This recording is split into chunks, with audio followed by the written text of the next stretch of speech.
नमस्कार, मैं हूं प्रज्ञा मिश्रा और आप देख रहे हैं उल्टा चश्मा यूसी। ये है पार्ले जी का पैकेट। है कोई माइका लाल जो इसको 5 के बजाय दुकानदार से 3 रुपए में खरीद ले जाए? चाहे रखा रहे, चाहे सड़ जाए, चाहे चूहे को उतर जाए, लेकिन आप इस पार्ले जी के पैकेट को 5 रुपए से कम पर नहीं खरीद पाएंगे। इसको कहते हैं एमआरपी यानी मैक्सिमम रिटेल प्राइस। ये है भारत में धन्ना सेठों के लिए सुविधा और इसी देश में किसान का आलू 5 रुपए किलो भी मिलेगा और 1 रुपए किलो भी मिलेगा। सरकार किसानों के लिए तय करती है एमएसपी यानी न्यूनतम यानी मिनिमम सपोर्ट प्राइस। सरकार कहने को मिनिमम सपोर्ट प्राइस किसानों के लिए घोषित करती है, लेकिन खुद भी किसानों से फसल नहीं खरीदती। किसान सरकारी दुकान पर ट्रॉली में लादकर गेहूं ले जाता है। अधिकारी कहता है बोरी नहीं है, कल आना। अगले दिन फिर जाता है, कहता है पल्लेदार नहीं है, कल आना। फिर कल जाता है तो अधिकारी कहता है कि गोदाम में जगह नहीं है, तुम कल आना। किसान फिर कल जाता है, अधिकारी कहता है कि लोड करने वाला ट्रक नहीं आ पाया है, तुम ऐसा करना, कल आना। मतलब किसान को चग्गा बग्गा पढ़ाया जाता है, यानी किसान को पूरी तरह से टरकाया जाता रहता है। किसान आखिर में थक हार कर अपनी गेहूं से लदी ट्रॉली प्राइवेट मंडी में बेच देता है।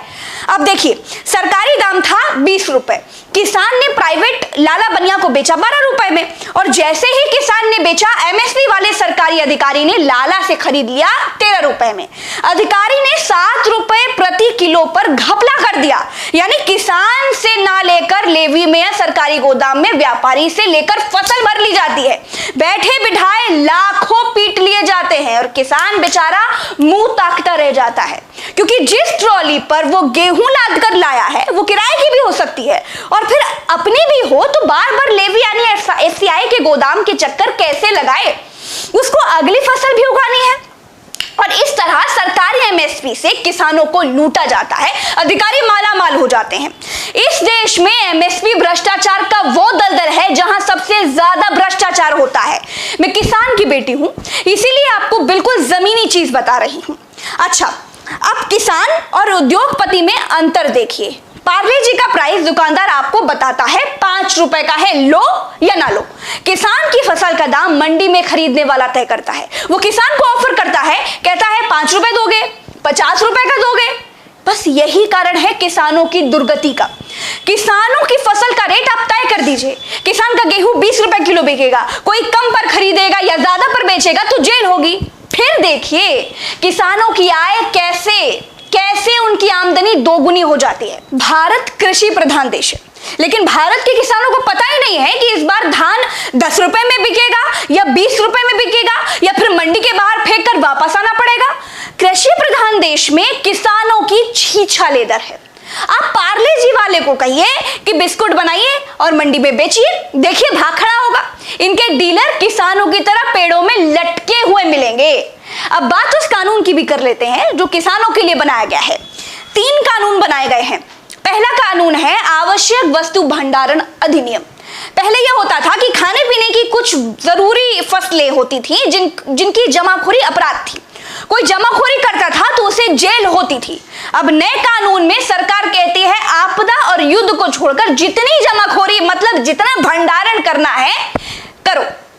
अब होगा ये कि किसान की तो छत टपकती है, वो तो छप्पर के नीचे रहता है, वो भंडारण तो कर नहीं सकता और किसान को फसल के बाद चाहिए भैया पैसा। वो अगली फसल में लगाएगा, वो अगली फसल को उगाएगा, वो फसल को घर में रखकर करेगा क्या? अब बड़े बड़े उद्योगपति किसान से अनाज खरीदकर अपने गोदामों में भर लेंगे। बाजार में जब अनाज की शॉर्टेज हो जाएगी तब महंगा बेचेंगे। ये कानून यानी आवश्यक वस्तु भंडारण अधिनियम सरकार ने किसको फायदा पहुंचाने के लिए बनाया है वो आपको आगे कुछ दिनों में जब महंगाई बढ़ेगी तब पता चल जाएगा। इस कानून को बनाने की कोई जरूरत नहीं थी, लेकिन ये सरकार है, बहुतों को बनाया है। दूसरा कानून है कॉन्ट्रैक्ट फार्मिंग। मतलब अगर पार्ले जी कंपनी को बिस्किट बनाने के लिए गेहूं चाहिए तो पार्ले जी वाला 20-25 गांव के किसानों से गेहूं उगाने के लिए कहेगा। सारे किसान गेहूं उगाएंगे, पार्ले जी वाले को देंगे। अब कॉन्ट्रैक्ट फार्मिंग में पार्ले जी वाली कंपनी फसल लगाते समय ही बता देगी कि गेहूं भैया लगाओ, 20 रुपए में हम खरीद लेंगे। अब किसानों को दिक्कत ये होगी कि अगर किसान प्राइवेट कंपनी से बॉन्ड भर लेगा और गेहूं के दाम 25 की जगह बाजार में भाव 40 पहुंच गए, तब किसानों किसानों का घाटा हो जाएगा। अगर 4 किसान गेहूं की जगह आलू उगाना चाहते हैं तब क्या होगा? कॉन्ट्रैक्ट फार्मिंग में यहां दिक्कत है, पेंच भी यहीं फंसा है।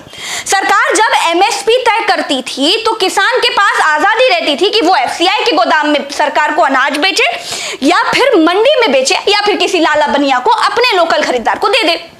मान लीजिए सरकार ने एमएसपी तय की 20 रुपए, मान लीजिए बाहर मंडी में बिक रहा है 30 रुपए में, तो किसान बाहर 30 रुपए में बेच लेता था। सरकारी एमएसपी में किसान कभी सरकार को ही बेचने के लिए बाध्य नहीं था, लेकिन कॉन्ट्रैक्ट फार्मिंग में किसान बाध्य होगा प्राइवेट कंपनी को पहले से तय किए दाम में फसल बेचने के लिए, चाहे बाजार का भाव जो भी हो।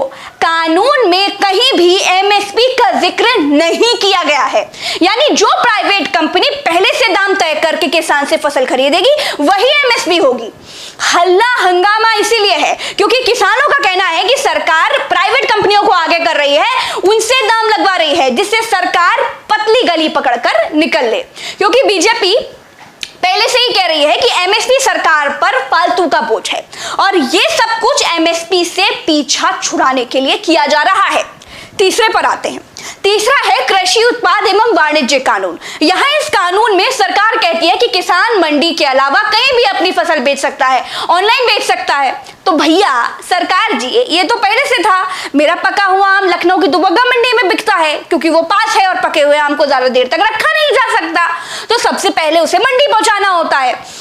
तो दुबग्गा मंडी पास है इसलिए पका हुआ आम दुबग्गा मंडी में बिकता है। मेरा कच्चा दशहरी आम दिल्ली की आजादपुर मंडी में बिकता है, ट्रक से लोड होकर जाता है। और देसी आम यानी जिस आम का अचार बनता है, जिसका सिरका बनता है, खटाई बनती है, वो आम दूसरे जिले की फरदपुर मंडी में बिकता है। और कुछ कटा फटा टूटा फूटा आम, जो छोटे आम बाग से आड़तिया ले जाता है, कहीं भी बेच सकते हो वाला कानून तो जुमला है।